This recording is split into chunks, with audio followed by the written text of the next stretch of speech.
Here are the disciples, the followers of Jesus. They had just been through a lot. The crucifixion and death of their Lord, and then his glorious resurrection. Jesus was with them for a short time, appearing on different occasions to eat with them, teach them, and give them a word of peace, and then prepare them for the job of discipling. And then he told them he would be leaving them to be with God. But he wouldn't abandon them. He said he would send his Spirit to help them, and in that way he would never really leave them.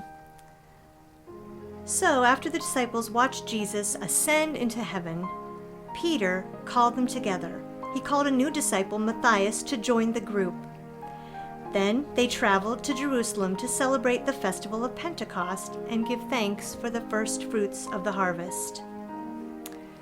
They were all praying together when suddenly the blowing of a violent wind came from heaven and filled the whole house where they were sitting.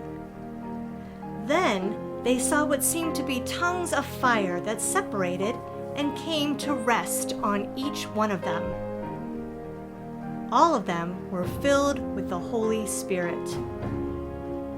And the Spirit gave them words to speak. They told of the wonders of God in other languages. Now they were staying in Jerusalem, and a crowd began to gather from every nation under heaven. When the crowd heard the sound of all the languages, they were amazed at hearing their own language being spoken. And Peter stood up and raised his voice and addressed the crowd. "Everyone, listen carefully to what I say." And he spoke the words of the prophet Joel. "In the last days it will be, God declares, that I will pour out my Spirit upon all flesh. And your sons and your daughters shall prophesy. And your young men shall see visions, and your old men shall dream dreams." Pentecost is the day where we hear the story of the coming of the Holy Spirit.